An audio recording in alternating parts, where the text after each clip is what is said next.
And here we go. All right. Well, thank you everybody for tuning in. This is Phillip and Paige Tamburillo with the Lopez Group at Keller Williams Realty and Boerne Curbside Eats. So we have Mr. Chef Keith, the owner and chef here at Valeria, and we appreciate you coming on, Chef. I know that you are busy getting things in order and getting meals prepped and things like that, but we do appreciate you coming on. The whole purpose of this is to gain more exposure to local restaurants and get some more outreach to the locals and actually people in San Antonio as well, to let others know that you still have options currently, right, with pickup and to go. And I see you even have a delivery option as well. So thank you, Chef, for coming on.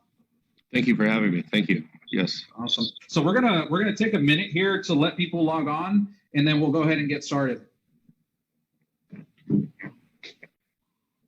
I keep looking at that pizza bill, and it's really making me want pizza.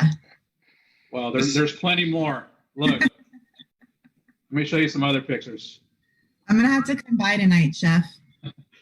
Please do. Those are our homemade buns, our hamburger buns that we do. So good.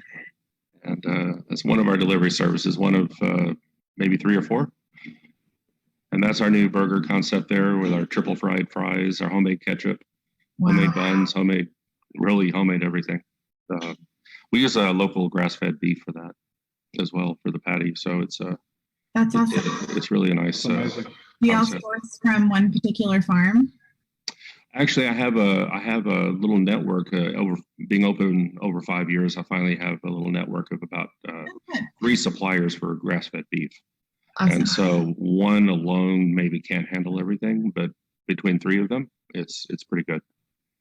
We've found a way to, kind of use them in their best capacities. Yeah, I love that. I think right now, especially, it's really important to support our local farmers. Oh, absolutely, absolutely. And they're some of them are actually doing pretty well. It's from they're getting a lot more interest in people buying locally, and so a lot of people are a lot of the farmers are finding a little bit of a bump in their sales, and so I don't know about all of them, but the ones I deal with, they're telling me that they're having to cut back my orders sometimes. So it's nice. Well, I hope that that's one good thing that comes of all of this is that people get more conscious about where their produce and meat is coming from and supporting local and using local farmers wherever they can. Yeah, I think the meat meat producers are having more luck than others. I think but I don't know because I haven't really talked to a lot of the vegetable growers, but I do hear a lot of my own customers talking about starting their own gardens for the first time. So it's. I started one this year too. I wasn't going to, but then I decided that maybe it wouldn't be a terrible idea. Well, we moved from a farm to Fair Oaks Ranch last year, and we have a kind of a big backyard that's fenced off from the deer. So we actually moved our gardening from our farm, and we're gonna put a lot of raised beds in our back area. So we actually do have a market garden in there for our restaurant as well. So nice. We've been bringing in a lot of vegetables and arugula, carrots, Swiss chard, a lot of different things we were using more extensively before the crackdown or the lockdown, and we've condensed our menu a little bit with a few less specials just because there's not as much of demand. And Got it. We took steak off, for instance, because we don't think steak travels very well. I agree. It doesn't keep to go. So yeah, so we used to do a lot of these specialty vegetables with our steak and our kind of our prime seafood dishes, and those just don't travel that well. So we've kind of cut down on those. Awesome. Very cool. But we are looking forward to the day when we can serve them again in house. I'm looking forward to the day when I can eat them again. Yeah. I'm looking forward to the day I just can get out of my house and sit at a restaurant. Bring me the food. Yeah. Well, I hardly even go to San Antonio, but I hear that they have the mask requirement every day for all outdoors, I believe. That's correct. Yep. Yeah, absolutely. Yeah, that's happening right now. But yeah, very cool, Chef. Well, let's dive right in because we got about 24 people logged on right now watching. So let's go ahead and get it going. So Chef, tell us a little bit about Valeria, the concept, how you got started, the history, and your background as well. Can you tell us a little bit about that? Absolutely. Yes. Well, I got my start in cooking back in 1992 when I was an apprentice in Paris at a Michelin-starred restaurant back. I think I worked about 6 months there, 6.5 months for free. It was about a 75-hour a week job, and that was basically my main training in the culinary side besides bread. Since then, I've gone to two professional bread schools, one at the French Culinary Institute in New York City. They've changed their name. I think they're called the International Culinary Center now, but they changed their name about 5 years ago. But I went there right after 9/11. And then even while I owned Valeria, I took my daughter, Valeria, her birth name is Valerie, but I used to be a wine importer for 15 years. And so in between the time I cooked in Paris and opened the restaurant 5 years ago, I was a wine importer and distributor. And so we would go to Spain in the summers. We would take a month off every summer and spend our time in between Madrid and the Basque area of Spain, and one of my main suppliers was from Bordeaux. So we would spend a lot of time there, and especially in Spain and then over in northern Italy, we also had some suppliers, and everyone would just call Valerie Valeria. And so she was the first of two of our children, and the other one is Nicholas, and so he goes by Nico with me, shortened name. But Valerie, 3 years older, got the name of the first restaurant. So we decided to start this 5 years ago when we moved out from San Antonio out to the countryside out here outside of Boerne. And we had a farm. We raised our own heritage pork, and we had a large garden. And so our concept was to be a farm to table restaurant. The first few years we were called Valeria Farm to Table. And but I think I let my enthusiasm for cooking go a little too varied, and I had.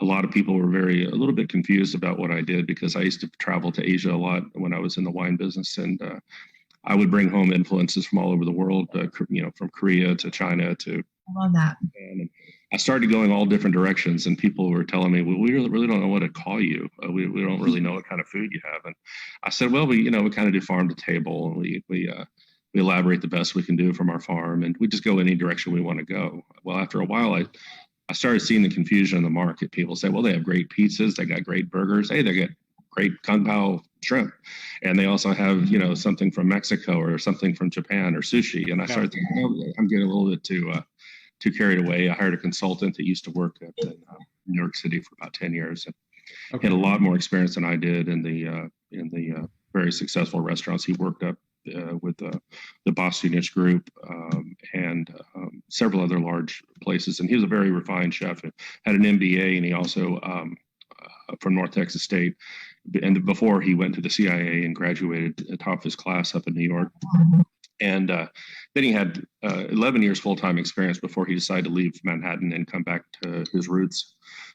Close to Boerne, in fact, and he consulted with me for about a month, and it was after that we decided on an Italian concept because of all the extensive experience I had importing wine from Italy and all the connections I had there. And we already had an oven that was a wood burning oven, so we thought, well, this is perfect. It's pizza, pasta, all the things that we love to eat anyway, and so we kind of went that direction about 3 years ago to turn into an Italian concept in Valeria.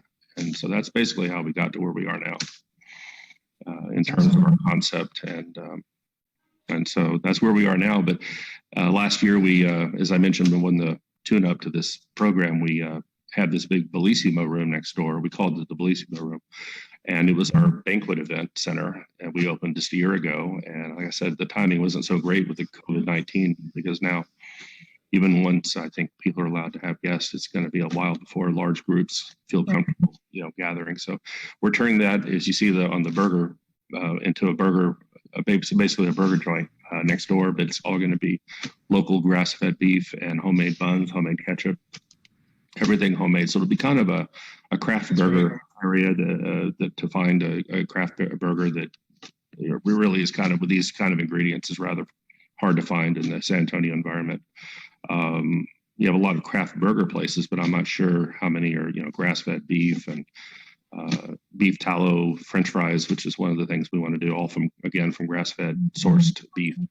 So it's going to be kind of a neat, unique concept. I think the Cove, actually, we like the Cove a lot, and the Cove has a lot of philosophies to us, and I've always admired that restaurant. I used to live in Monte Vista before Okay. we moved out here in 2013, and we were frequent supporters of the Cove. And they're another restaurant that I really do admire a lot because they try to go the extra mile in terms of sourcing, and that's very important to us, and I know it's still important to them, and so Yeah, which I think that Boerne and San Antonio tend to lack a lot. I would say more the farm and table concept, because that's what kind of the Cove reminds me of, and that's kind of cool that you're bringing that to Boerne as well. You know what I mean? That you guys are doing that. I think it's a pretty neat concept. From all the fresh foods to the drinks and everything else, it's really cool. Thank you. Yeah, and so I guess people can see these burger buns and all that. So we're practicing right now. You can get the burger on our menu right now because of the COVID-19. We're not going 100% Italian. We're doing what we can sell right now, and we've expanded our bakery items from one to one or two. We had baguettes and sourdough before, but now we've added on rolls and Nice. cranberry rosemary rolls. Black olive and herb de Provence rolls, and ciabatta made with extra virgin olive oil. We're selling our hamburger buns too, and our pizza doughs if people want to take them home and cook at home. So we're just adapting any way we can to help, and we have groceries. And from our larder, of course, we're a pretty much organic restaurant, so we have a lot of organic flours and all-purpose flours, and so we're not doing so much paper products as we are selling organic eggs, organic flour. Pantry items. Sure. Like, that's awesome. We sold out of all of our olive oil, so we have a wonderful oil that people have been having with our bread at dinner service, or at the table when we were allowed to do that. Mm-hmm. And it's from a 300-year-old family still making extra virgin olive oil on the island of Crete. And we just sold out. I mean, we had a run on it, and fortunately they got the new vintage in that was just bottled in January, and it's arriving at our restaurant again next week. So that'll be exciting. I'll have to stop by. I love olive oil. My grandmother was from Piedmont, and my grandfather is from Sicily. So bread and olive oil were like, it's what you ate if you had a stomach ache. It's what you ate, like, no matter what. Olive oil. Well, the north and the south, but I've been to Sicily too. I love the olive oil there, but also love it up in the north where it has different nuances. Yeah, it's like what people don't really understand about Italian cooking is how regional it is. And you go to different parts of Italy, and it's like a completely different cuisine and dialect and way of living and speaking, and it's really cool. I love that that's kind of reflected in your menu a little bit. Yeah, we've never really settled on one region of Italy, but we do a little bit. We kind of specialize a little bit in when we're open to sit down diners to more of the Roman pastas, but then we also do more of a classic, I would say more of Emilia Romagna style lasagna without the, not the, I grew up with the traditional lasagnas around Texas being made with the ricotta and lots of tomato sauce. And ours is more of a, I guess, for lack of a better word, a Northern Italian or Emilia Romagna style with the bechamel and the old-fashioned way bolognese sauce. And then homemade noodles is our number one secret to that. And we really, not our secret, but a key to success of the lasagna. And it makes it just taste so light and digestible versus, getting store-bought heavy, kind of clunky, old dried up pasta. And I have a lot of respect for that. Making pasta is not easy. That's a skill for sure.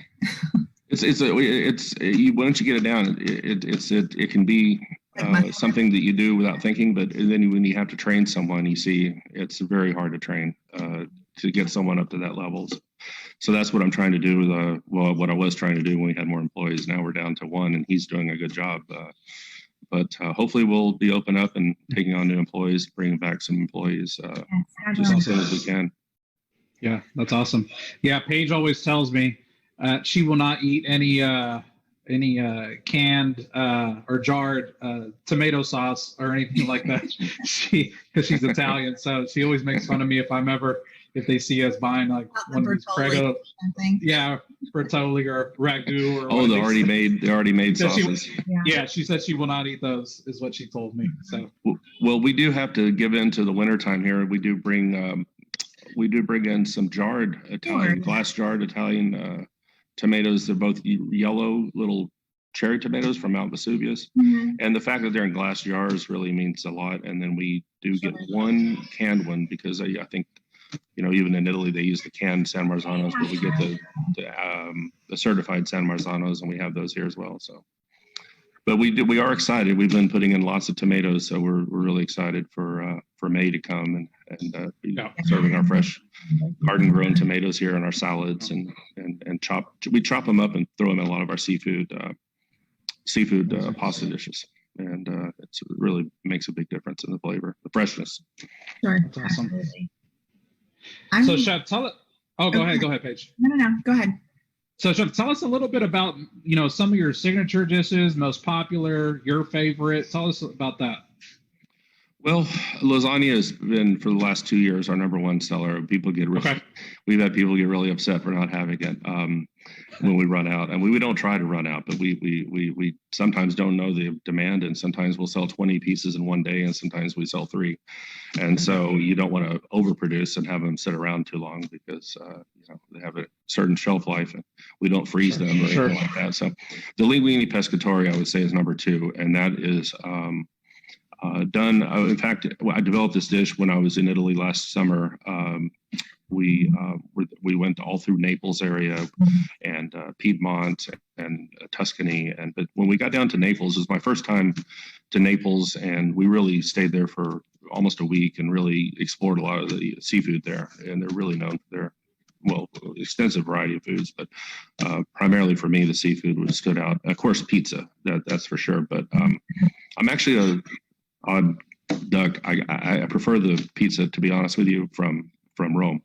It has a little crispier texture, and I think it's a little more my style. But so we kind of do a blend. This pizza you're seeing right now is kind of a blend in styles between Rome and Naples, without being too soft. It has a little more of a crispy texture. And from my time in France, I have more of a French dough than a complete Napolitana style. So I have a little bit of milk. Whole organic milk in here, and I have a little bit of olive oil. Equal parts are the liquids of organic milk and extra virgin olive oil to go into this. It's definitely more of a French style pizza base than it is Napolitana. So we're a little bit of a blend from all the influences I've had from different parts of Europe, and I've basically done what I think is I don't know, the best I can come up with, and the best my flavor. And I've had a lot of customer feedback. The people really love our pizza, so we've been doing that. Reflection of you. Yeah, I love that.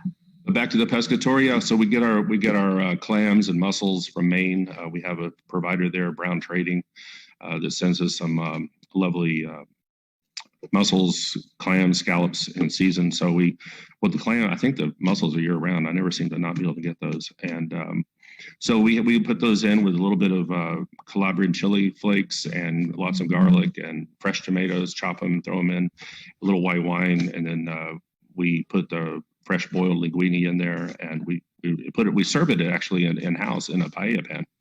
And it comes out looking spectacularly grand, just a beautiful, beautiful dish. And showstopper. It's just the right proportion of tomatoes, seafood, and linguine together with that extra virgin olive oil from Crete. And it really does make a lovely, so it's probably my favorite dish to make for myself here.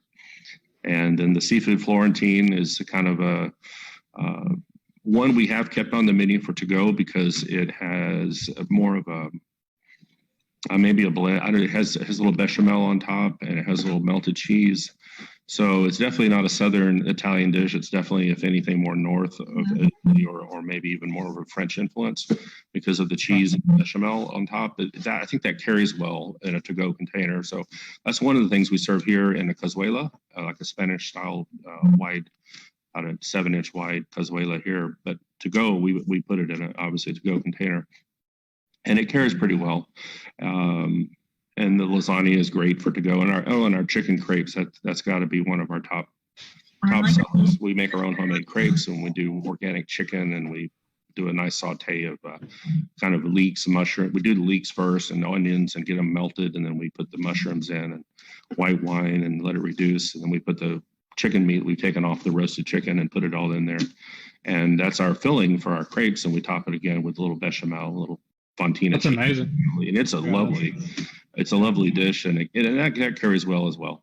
So yeah, we do a lot of things. A lot of people love our eggplant parm because we do our eggplant parmesan in a very crispy style with a little bit of panko, and it's organic eggplants, and then we put that San Marzano tomato sauce. So again, it's the ingredients that really make a difference. So instead of using lower end tomato products, we make sure all of our tomato products and our cheeses are from buffalo mozzarella from Italy, or if it's from America, we get Di Stefano, which is out of Pomona, California, and they all from grass-fed beef with no GMO sources. So I mean grass-fed cows, and they have lovely cheeses from Di Stefano is the name, and they're an Italian family that moved to California and do a great job with their cheeses.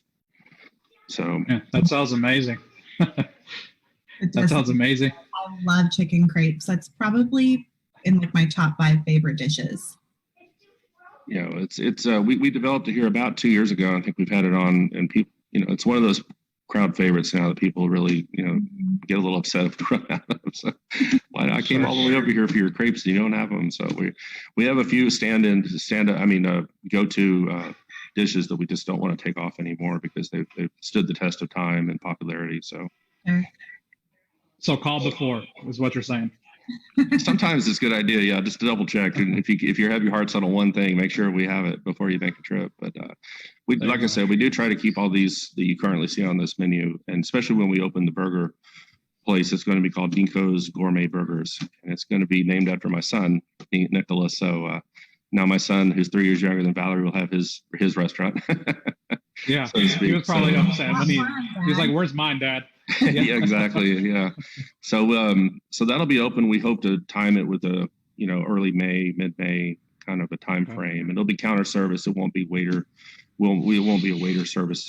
Sit down. Yeah, I mean, we'll have chairs and tables, but it'll be ordering at the counter, and we'll bring your food out to you. And it'll be a simple concept because we're trying to do the burgers just right. So we're not going to have chicken burgers. We're not going to have teriyaki chicken or anything. It's just going to be a good beef burger, and we're going to try to do one thing there and do it well with the fries, and we're probably going to do some shakes. It's going to be a little more, definitely not Italian. It's going to be more of an American concept, and we're going to try to do it very well. And so we're looking forward to that greatly. I mean, it's something we can do to hopefully enhance our revenue and provide a nice service and product out there that's kind of a little more unique in the sense of the sourcing of the ingredients. I have a question about that. Are you going to have your same amazing wine list at Nico's? Well, what we're going to do is we're going to print on a limited menu, a smaller menu, because it's only going to have the burgers and fries, and we'll put a few house selections on there. But absolutely, people can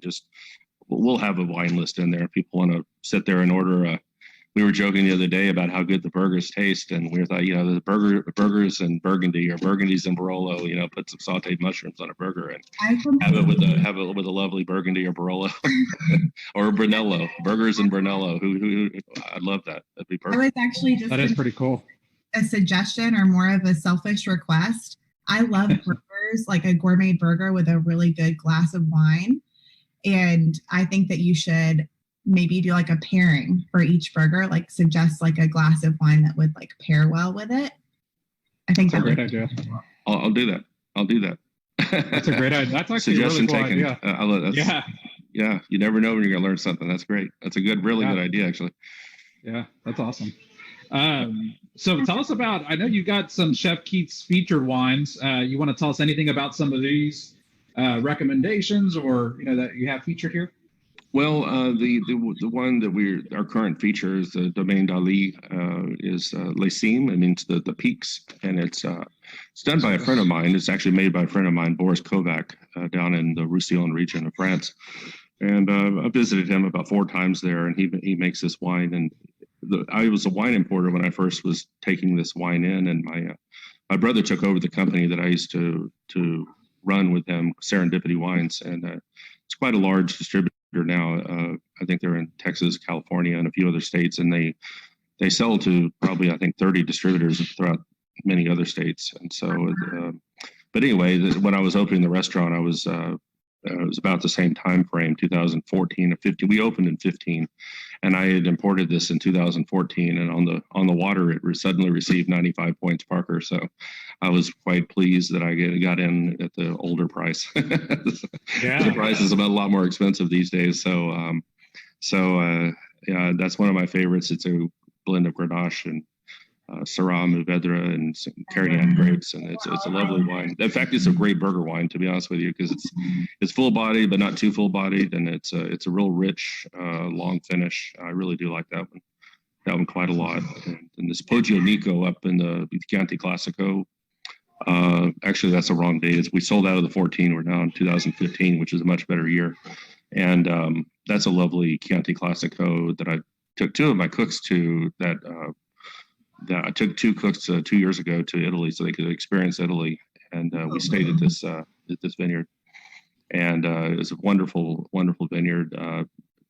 Actually, it's been around since 1867, and same family. So it's the Beccari family, and they really do things the old school way, and really, really good quality. It's got a lot of balance and minerality and nice kind of core cherry fruits and the long finish. So it's another one of my favorites, definitely. That's awesome. So yeah, I'm gonna have to get the wife a bottle, at least of one of these. But your favorite is probably that Lyceum's one.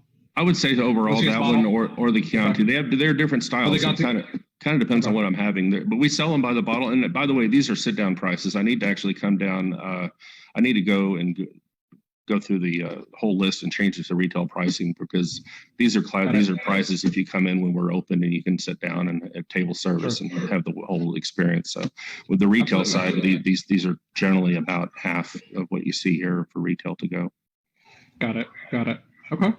So, Chef, tell us a little bit about kind of your current offerings, what y'all are doing right now in regards to, meals and things like that, as far as, and then what you offer as far as curbside, to go, those type of options, and how do we get in touch with you? Well, yeah, we're open from 12 to 9 daily, except for Sunday. We're closed. I have to have a little break, and Saturday we evening only. So Monday through Friday, I should say, 12 to 9 nonstop service, and then Saturday 5 to 9. And I would say 80% of our customers drive up curbside and they prepay, and we just walk it out. A lot of people like to open the back door of their car or vehicle, SUV, what have you, and we just place it in the back, and they get out and shut their own door. And we wear gloves. We fresh pair of gloves with every delivery outside. As soon as we come in, we take the gloves off, put a new one on for the next delivery. We have all of our tables that people used to sit on. We spread them out, and we put each person's order on different tables. And so everything's kind of pre-positioned, waiting for the driver to pull up, whether it's a delivery driver for Favor or Grubhub or what have you, or I would say still about 80% of our call-ins are people that are our normal customers over the last 5 years calling in to take a pizza home or a lasagna, and we do have some family meals right now on our website. You can see we have about 3 options for 4 people. So we have options of lasagna for 4, the chicken crepes for 4, or spaghetti meatballs for 4, and those all come with garlic bread, tomato basil soup, salad, and chocolate cake for dessert. So it's kind of a 5-course meal for or 5 different offerings for, I think, around roughly 128, but it comes out to a little over $30 a person for 5 different. That's basically, so it's Very good deal. That's a very good deal. Yeah. Some value during these times, so people don't have to think about everything. They just pick it up from us and go home. And it's easy, right? Just a lot of times people order take it home and eat in the day. I mean, out of the fridge, and they warm it up themselves, or they can pick a time closer to when they're going to eat dinner and pick it up hot from us. So we're happy either way. That's a good point. Yep. So as far as like your menu, right? So are you offering everything on the menu that you currently would offer in restaurant, or is it limited right now? It's limited right now. We usually have we usually have steaks, and we usually have lobster. We got really famous, really. I mean, we started doing a lot of lobster the last 6 months before the COVID-19. We were bringing in 20 to 30 lobsters a week, and we were doing lobster, old-fashioned dishes like lobster thermidor. We were doing spaghetti alla stice, the whole lobster grilled and would put on spicy spaghetti with chopped tomatoes and Calabrian chilies and lots of garlic, and that was a fan favorite. And but those, I just don't think those travel very well, and they're not going to have you have to really work hard to get the right consistency. It's going to last for about 10 to 15 minutes on a table. And by the time you get it home and you try to rewarm it, it gets dried out and doesn't taste the same. So we'll have a lot more. But this menu right here, though, Chef, and people can order from this specific one that was from this one. Yes, now. we have everything on. Okay. Like I say, everything on this one. Okay, say if we have a run on something, we might run out. But in general, this is what we offer all the time now. And I would say half of our menu items consist of pizza or lasagna, and just those two things take up 50% of the to-go orders right now. And then we have people that still want to get our, seafood dishes that we still offer, or different things. Hamburgers, we've been selling a lot. And an Italian sub with our ciabatta, we make the olive oil ciabatta, has been very famous, very, very quickly taking off because we didn't offer it before, and now we do during this to-go COVID crisis. So that's going really well. And these are some old dishes from when we were before the COVID-19. These are some seared gnocchi. We already pre-cooked them, and then we sear them off. And it looks amazing. We had a little roasted pepper sauce, pequila pepper sauce, and some shavings of Parmesan. And that was a little example of what we used to do when we could have sit-down diners. We're greatly looking forward to doing that. And I think it's going to happen with distancing, and I have no problem with that at all. We're going to have a requirement, I'm guessing, and what I'm hearing is maybe 6 to 8 feet spaces between tables. Gotcha. And that seems perfectly reasonable to me, and I hope that we get there sooner rather than later, because we practice a lot of cleanliness in the kitchen. I probably wash my hands 120 times a day, and using gloves and having such a small team here, we really don't. I couldn't, no one can foresee the future, but we're definitely on top of the cleanliness program as far as washing our hands, and just loads and loads of precautions. And we sterilize all of our pins and all the little I'm trying to think of the word for the thing you take the credit cards out onto the cars and people to sign. We're always sterilizing those over and over again. The little trays you put the receipts on, and everything is constantly sterilized. The front door handle. On nice days, we just leave our front door open during when people are coming. We know they're going to come. We prop it open with a chair if they want to walk in and collect. But I would say now it's turning more and more to about 90% people just having us take everything out to the car. And in the beginning of the crisis, it was still people walking in, and now it's much less of that, more curbside. Yeah. Well, I appreciate you saying that, because to our audience, we want to make sure that everybody knows that they're all. Our restaurants here are using all precautionary measures, and that you guys are doing it. So they love hearing that as well. So I appreciate you doing that, and you guys doing that. So and I love this quote here that you put here. Life is too short to eat bad food or drink bad wine. I believe in knowing where our ingredients come from and sourcing the very best from around the globe for my family and yours. So that's pretty cool. And I know you talked about that a little earlier as well. So about your ingredients and your farm to table concept. So that's really awesome. Italian philosophy.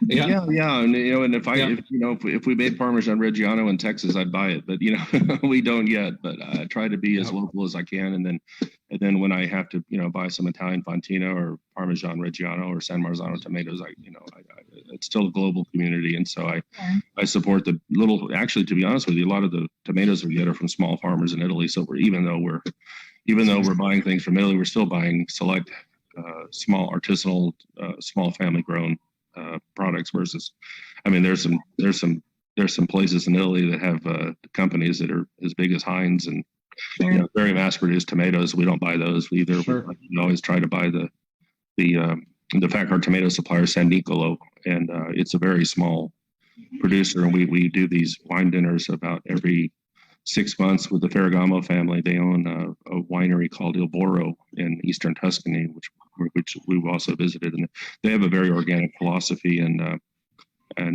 Tini Ferragamo, during one of the visits here, his wife, Salvatore Ferragamo Jr.'s wife, was very surprised to see this brand of tomatoes. She said she goes all over for wine dinners from New York to Miami promoting their wine, and she's never once seen this tomato product in America. And I said, well, I get it from this Italian importer out of San Francisco, and I guess about every 3 or 4 months we ship a pallet of these tomatoes to ourselves, and he imports them direct from Italy from this little family. That's San awesome. Bernardino region. So it's kind of neat to Wow. after being in business for 5 years to find their sourcing. I'm still, every year finding a great new source. And so if I would have known all this in the very beginning, it would have been a lot easier. But, you learn with time. Yeah, absolutely. Well, so Chef, so tell us one thing before we leave that you want the public to know, and just anything in general that you want to share with the community. Well, first and foremost, we want to thank all of our loyal supporters who've been with us since the beginning. We have many supporters and regular diners that have been with us since the very, very beginning. And to be fair, they've been stepping up a lot and really coming in and buying 4 cases of wine with their to go, and they just really knowing that we're taking a hit right now, and they've been helping us out a lot. So we greatly appreciate that help, and just the continued help from anyone coming in to buy a burger or buy a loaf of bread or what have you. And so we just really want to thank everyone who's been trying to keep us in business. And we're, I'm all confidence we're going to make it. It's just that it's a tough time, and like it is for most people in business. So, just like to spread the word also about our new burger concept that it's going to be opening next month, and right next door. So you'll have a place to, a little bit lower price. I mean, I admit some of the Valeria, pricing with everything homemade and craft ingredients can be a little shocking to some people who are used to eating at maybe TGI Fridays that come in here and they see a $28 or $40 dish and they're, ooh. But next door, they can go and get a $8 beginning burger with grass-fed, homemade buns, homemade ketchup, good fries. We'll start there, and really, I don't think we'll have a burger that's over $12, $12.50 maybe. Maybe switch mushroom burger and bacon, Yeah. And so it's going to be a good concept, and we're looking forward to that and serving the community with that. And we just, again, we thank everyone for supporting us, because we couldn't do it without the support of the people around us, and especially the loyal people who really stepped up during this time of crisis and really helped us out a lot. We really thank them a lot. Really do. Absolutely. Paige, you wanna say something before we go? No, I'm excited to have had the chance to talk with you. I really love y'all's philosophy and y'all's approach to food and to cooking, and I'm glad that we had the chance to chat today. Well, thank you. It was good to meet you over the internet, and look forward to seeing you in person when we can do so again. Absolutely. Well, Chef, no, I appreciate you, coming on. Like I said, I know your time is valuable, and this is our, small deed to you all and to the community of Boerne, and this is just us helping promote local businesses, local restaurants, especially, so that we can get the word out that what you guys are offering, that y'all are open for business, and if we can just help just a little bit by adding one new customer to you guys, I mean, that goes a long way for us. So I really appreciate it, Chef, that for, like I said, taking your time and doing this. Well, thanks to both of you for doing this service, everyone. I think the people that are on your program are very thankful, and I thank you from the bottom of our heart. I appreciate that, and we will be customers, right? We'll make sure to place our orders as well, and everybody out there, definitely go by, place your orders. And before we leave, Chef, can you give the phone number real quick before we leave? Oh, sure. How to get in touch? Yes, 830-331-1393. Awesome, and that's the best way to call you guys and get in touch, right? To place their orders. Absolutely. Perfect. Awesome. Yep.